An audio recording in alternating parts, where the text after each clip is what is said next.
नमस्कार दोस्तों।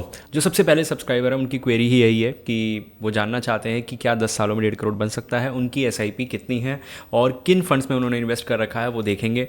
उसके बाद हम ये भी देखेंगे कि यूएस के कुछ बेहतरीन फंड्स, ठीक है, यूएस टेक्नोलॉजी फंड और एक दो फंड्स के बारे में और हम बात करेंगे जो ग्लोबल मार्केट में हमें क्या रिटर्न्स प्रोवाइड करा सकते हैं लॉन्ग रन में, कितने अच्छे कितने बुरे, वीडियो में आगे देखेंगे। और सबसे बड़ी बात, अगर हम सेम एएमसी जैसे अब इन्वेस्को चल रहा है, उससे पहले क्वांट चल रहा था, उससे पहले एक्सिस चल रहा था, तो क्या हम सेम एएमसी के फंड्स लेके रिटर्न्स जनरेट कर सकते हैं? क्या ये शॉर्टकट हो सकता है? उसके बारे में बात कर लेंगे। और लोग हमेशा बोलते हैं कि सर आप गलत पोर्टफोलियो उठाते हो या वो पोर्टफोलियो उठाते हो जिसमें कमियां होती हैं। तो ऑब्वियस सी बात है ना, आप उन्हीं पोर्टफोलियो से सीखोगे। लेकिन फोर्थ और फिफ्थ पे हमने ऐसे पोर्टफोलियो उठाए हैं जिनको लोग कॉपी करना चाहते हैं कि हाँ यार ये परफेक्ट पोर्टफोलियो है, ऐसा पोर्टफोलियो हम भी बना सकते हैं। लेकिन लेकिन लेकिन ये आप लोगों की डिमांड है, ये आप लोगों के क्वेश्चंस हैं, आप लोगों की बातें हैं। मैं इसमें ये नहीं कह रहा कि आपको कॉपी करना चाहिए।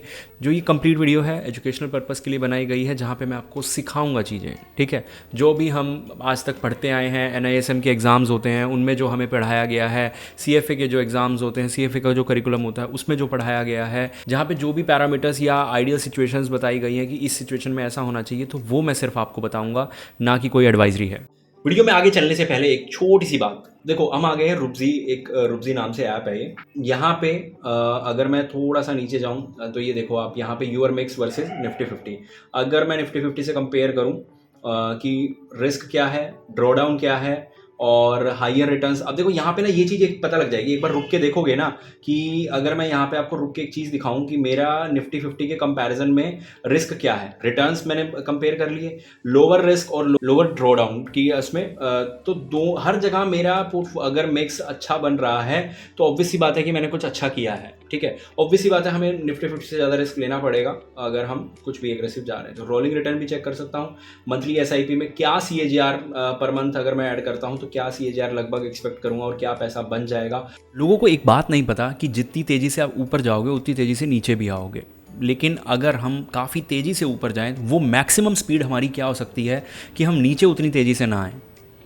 तो ये अगर आप डिस्कस करना चाहते हैं इस टॉपिक के बारे में वन ऑन वन मेरे साथ, तो आप रुबजी पे नीचे आपको लिंक मिल जाएगा, आप अकाउंट ओपन करा सकते हैं और हमारे साथ ये डिस्कशन कर सकते हैं। तो यहाँ पे सबसे पहले मैं बात करूँ तो टारगेट 1.5 सीआर फाइनेंशियली फ्री होना है, 1 लाख रुपए मतलब इनको निकालना है इस 1.5 सीआर में से। बहुत ही एक अच्छा टारगेट हो सकता है कि आज इनके खर्चे 50-60,000 हो और कल को 1 लाख रुपए हो जाए तो इनका काम चल जाएगा और 10 साल में ये रिटायरमेंट चाहते हैं, ठीक है। इन्होंने मोतीलाल ओसवाल का स्मॉल कैप ले लिया, एक्सिस का मोमेंटम ले लिया। ये इंडेक्स फंड है, ये तो निफ्टी 50 जितने रिटर्न्स दे देगा, बात वही है, ठीक है। यहाँ पे हम कुछ नहीं कह सकते।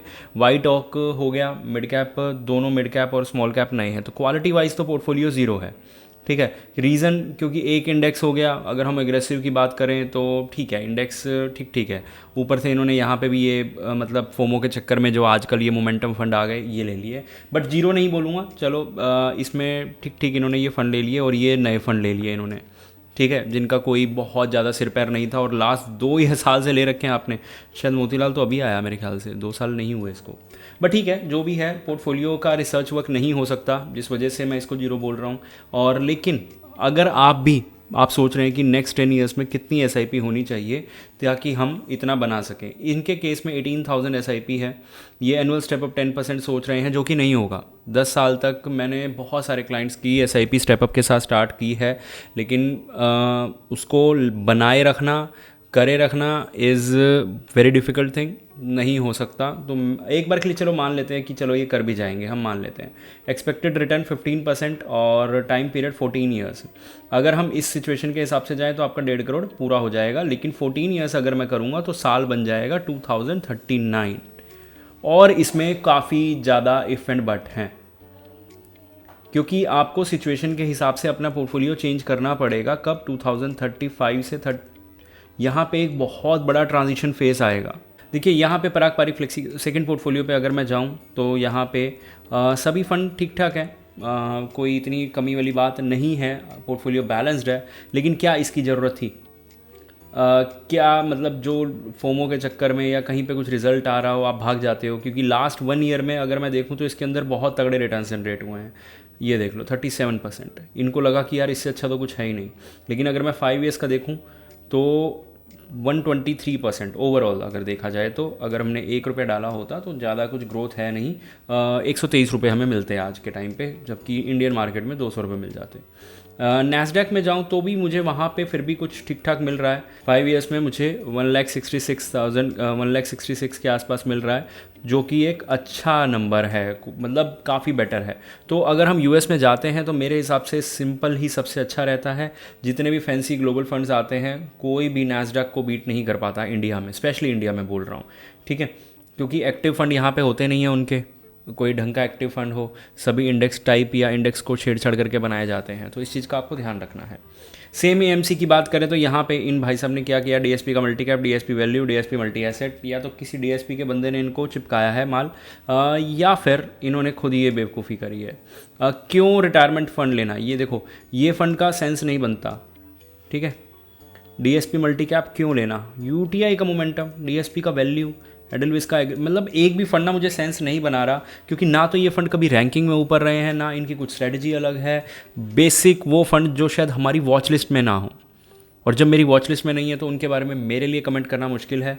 स्टिल बोलूँगा पोर्टफोलियो बिल्कुल भी अच्छा नहीं है। अब गुड और परफेक्ट पोर्टफोलियो, अगर आप परफेक्ट पोर्टफोलियो देखना चाहते हैं तो रुक जाओ, गुड वाला दिखा देता हूँ। इसमें इन्होंने लार्ज एंड मिड कैप डाल दिया 5,000, जिसमें से 3,000 लार्ज में जा रहा होगा, 2,000 इसमें जा रहा होगा। फिर एक मल्टी कैप यहाँ पे भी थोड़ा सा ज़्यादा लार्ज में जा रहा होगा, बाकी मिड और स्मॉल में इधर भी। तो ये एक सेफ पोर्टफोलियो है जिसमें मोस्टली पोर्शन लार्ज कैप में डाला गया है, मिड कैप में थोड़ा सा और होगा, और स्मॉल कैप में बहुत मिनिमल सा होगा, जो निप्पॉन 25% लेके बैठा होगा, यानी कि 1,000-2,000 रुपये। तो ये पोर्टफोलियो ठीक ठाक है, इसको मॉडरेट बोल सकते हैं। अगर इक्विटी में मैं बोलूँ, इक्विटी में वैसे तो आप आ गए तो आप एग्रेसिव बन गए, लेकिन अगर इक्विटी में 1, 2, 3 बोलूँ कि सेफ़, मॉडरेट और रिस्की, यहाँ इंडेक्स फंड हो गए, और ये थोड़ा सा अगर आप लार्ज कैप में ज़्यादा हैवी रखते हैं जैसे ये पोर्टफोलियो, और नंबर 1 पोर्टफोलियो जो सबसे ज़्यादा एग्रेसिव भी हो और सब सही भी हो। लार्ज कैप ले लिया, ठीक है, एक मिड कैप आ गया, निप्पॉन का मिड कैप अच्छा चल रहा है, एचडीएफसी, ये 2 स्मॉल कैप आ गए, कोटेक लार्ज और मिड कैप। अब इस फंड में ना एक मतलब पूरे पोर्टफोलियो में सिर्फ एक छोटी सी प्रॉब्लम है कि अमाउंट बहुत कम है, कि 4,000 रुपये थे, मैं कह रहा हूँ 2 फंड में ख़त्म हो सकता था। और 2 फंड में ख़त्म क्यों करना है, ये बात ध्यान से सुनो। अभी मान लो मेरे पास 2 फंड है, मेरे पास अमाउंट मान लो मैं 3-4 हज़ार की एसआईपी कर रहा हूँ, या 3-5 हज़ार की एसआईपी कर रहा हूँ, मैंने 2 फंड ले लिए, ये 2 फंड मेरे अच्छे चल रहे हैं। कल को मुझे कोई एक और फंड मिला बहुत अच्छा, मुझे एक्स्ट्रा अमाउंट डालना है या इसमें से एसआईपी डिवाइड करनी है तो मैं डाल सकता हूँ, या फिर लमसम कर सकता हूँ। तो मैं ऐसे कर करके 2-3 फंड ले सकता हूँ ऐसे लमसम के लिए, और 2 फंड मैं एसआईपी में चला सकता हूँ, जिससे मेरे 4-5 फंड का पोर्टफोलियो बन जाएगा लॉन्ग रन में, और हर फंड के अंदर एक अच्छा अमाउंट होगा। या फिर मैं इसके अंदर चर्निंग कर सकता हूँ अच्छी सी, क्योंकि मेरा अमाउंट कम है, मैं निकाल दूंगा तो टैक्स भी कहाँ कितना बन जाएगा, है ना। तो ये चीज़ें हो सकती हैं, चर्निंग बहुत आसान होती है, इसलिए बहुत कम फंड रख के रिटर्न्स को मैक्सिमाइज़ किया जा सकता है छोटे पोर्टफोलियो में। होपफुली आप समझ गए होंगे। मिलते हैं अगली वीडियो में।